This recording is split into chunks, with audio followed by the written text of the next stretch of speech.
Welcome back to this build series. This is Tim Odell with Odell Complete Concrete. This is part 3 to our larger build series. If you haven't already seen part 1 and 2, you should definitely go back and check those out. This is our larger build series, but in this part, we're going to be mainly just focusing on the vinyl fence build. Alright, it's the day after the pour. The diamond grid concrete driveway is looking really good. I got Roman and his whole family out here. Omar and Roman are going to be focusing on getting the paver prepped out and set up today. And then Adrian and Jose are going to be focusing on getting the vinyl fencing all prepped out today.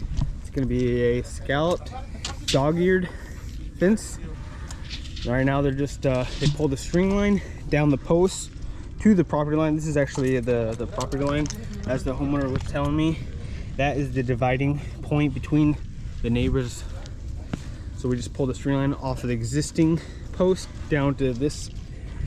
Next thing we're doing is we measured out the distance from the post to the city sidewalk, and we're going to divide up all the posts real nice and even. And you can see we got 1, 2, 3, 4, and then there will be one more post down here. So 5 posts in total for this side, and they're evenly spaced. Because if we did just put everything on 8-foot center, since that is what the panel lengths come in, we'd end up with something short probably at the end. So you got to keep it in, keep that in mind when installing. Now they're going to be getting the next side set up.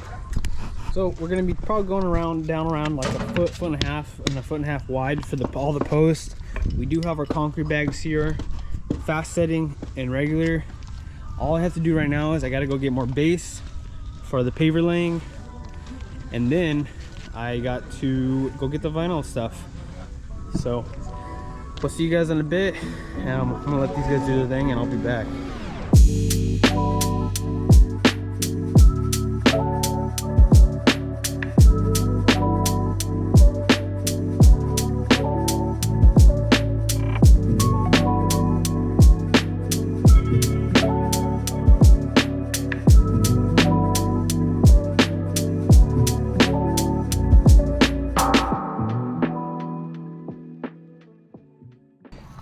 Alright, all the holes are dug out all the way down on each side. Looking about 2 feet deep. 2 feet deep by 1 foot. Which is going to be perfect because these are 5-foot posts. And they're going to be about 3 feet high. We have about 7 posts on this side, 5 on the other, or 4 on the other. And we have all the vinyl fencing in the back of the trailer right now.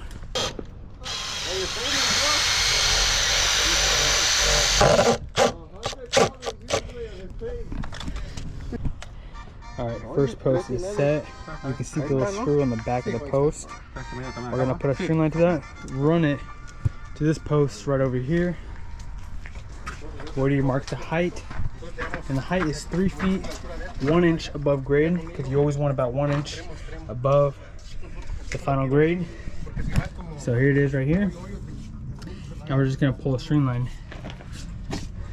So all of our elevation comes out perfect for all the rest of these posts.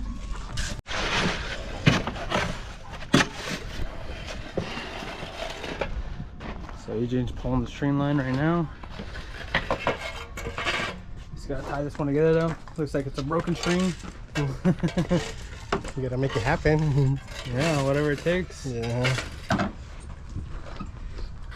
Now, I know some of you are already probably freaking out about that screw in the back of the post, but let me tell you, it's necessary to get the top grade height of these vinyl posts, and it's going to be covered once we put the caps on top of the posts. So I'm going to stop your anxiety right there and tell you guys right now to not worry about it.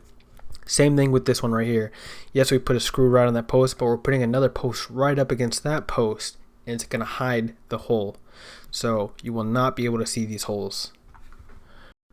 Now the only thing we're doing right here is we're basically just setting our very first post, waiting for the concrete to get hard enough, because when we do pull the string line from the very back gate post to the very front, we want to make sure that we can pull it hard enough without moving the post out of plumb, and make sure that there's no sag in our string line.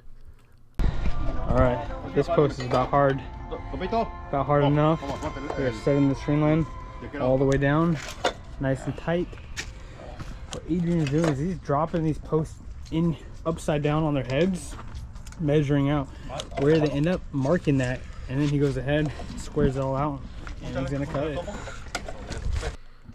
Now this is why it's very important to have the top string line running from the very first post to the last post, because each hole isn't dug perfect, and you can't really account on each hole being perfect with the slope as well, running from the front to the back. So what we do was we drop each post down in on their heads, and you measure the difference from the string line basically, and then you cut the excess off the post, and once you drop it down in, it's going to be perfect right on the string line because you're cutting off the excess.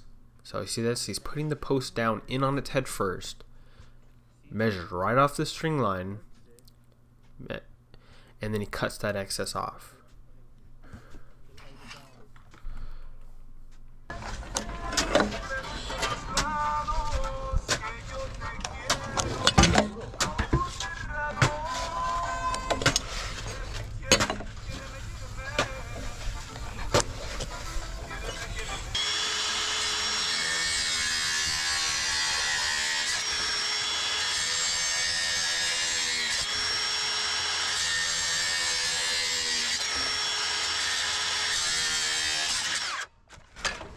Just like that. This sort of line right here. You gotta be. See that? It's perfect. Just like that. It's barely, just barely nipping the top of the string line. Si quieres, ponerte la lanza y sale sin miedo, sin miedo.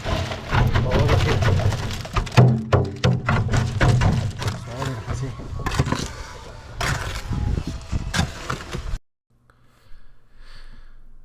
Now it's very important that all of your posts barely touch the top of those string lines, because once you start putting the panels in, those pre-marked panels need to line up or they are not going to be able to fit into one another. And then I also did get my main man, the master vinyl installer Adrian, to explain the whole process as well. So here it is, live in action. How come you guys are starting with the 2-in post? Because from here, okay, this is like you get your elevation from here, and you get your elevation from, it comes with the slope. Yeah. So you gotta get like from point A to B, so you can just run a string from here to there, so you can get like the right height. Oh, so you can like just go one boom, single boom, boom. elevation, so you don't Yeah. go like step by step. Right. So you get one elevation here because it comes with the slope. Right. So what you get was you get your first elevation here, and then you get your elevation down there, and then you just shoot like a string line. Right. So everything will look like. Right. And Once- then you put the string line like up towards the cap, huh? So Yeah, you can hide like it later. from here to there, Gotcha. and then that's your elevation. Yeah, that's just it. It is what it is at that point.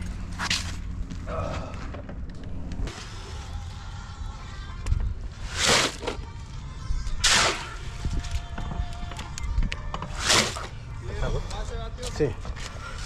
¿Con that? Sí, ya se la vas a dejar ahí. Déjale. Now, if you did have really extreme slope, where you pretty much have to put step downs in your vinyl, you can do that, no problem. You can bore or cut out your own holes where the panels are supposed to go, your top panel and your bottom panel, basically where your vinyl slats fit into. In this case, it is all pre-manufactured because we're going to be doing a picket styled. We're not doing full enclosed panels, but you could step down your vinyl posts by boring out your own holes. You just would not want to get the pre-cut out panel posts like we did. What you would want is solid posts where you can cut out your own holes for your panels to fit into, so that they can account for the step downs. All right, so we got all of our posts set yesterday. This side's looking perfect, nice and straight. But I did go check this one out yesterday. This one wasn't perfect, and you know, we all make mistakes, and we're gonna fix this mistake. because I just cannot live with these not being perfect.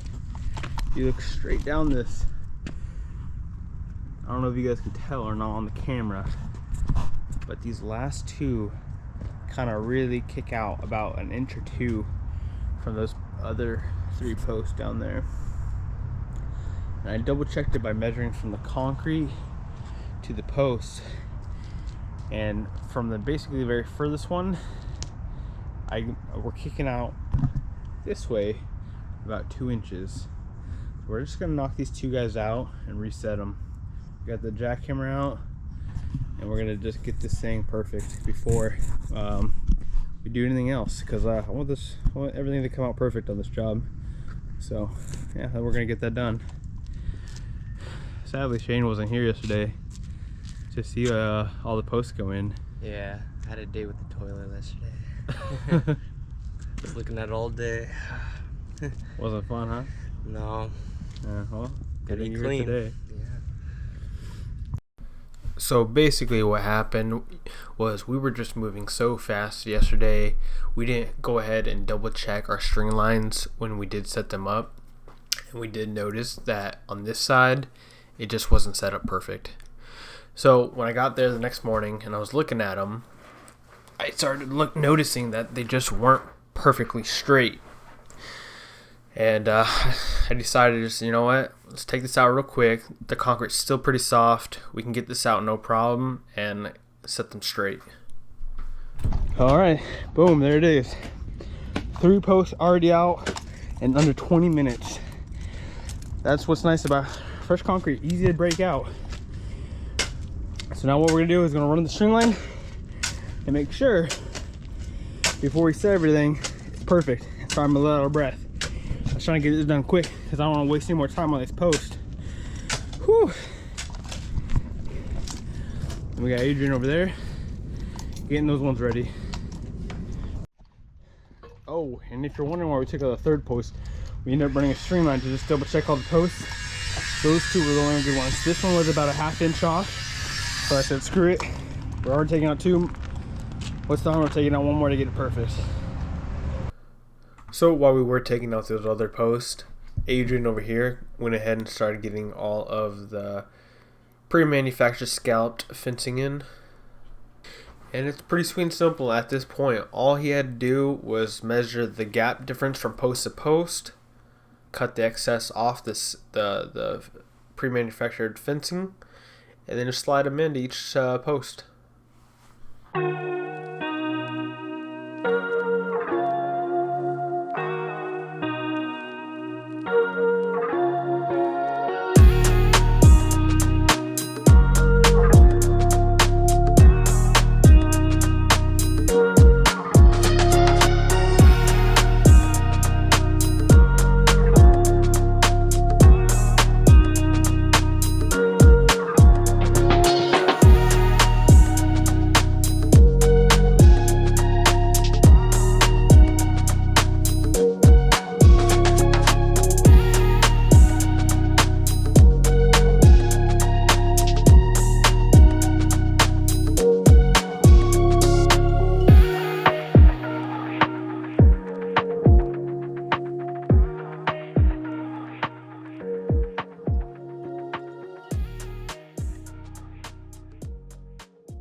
And now if you notice, once we were done putting all of the panels in, that the pickets weren't exactly a perfect scalloped. The problem is once you start cutting these panels, you end up cutting some of the pickets off, which doesn't make it a perfect scallop. So you have to start adjusting all of the pickets. So that's basically all we did. We just rearranged some of the pickets. But anyways, that basically wraps up this job for the part 3 of this build series on the vinyl fence build. Make sure you guys stay tuned for the last part. It's going to be the paver build. Also, make sure to like, share, subscribe, and don't forget to leave comments if you have any questions about the build series so far. Alright, thank you for watching and have a great day.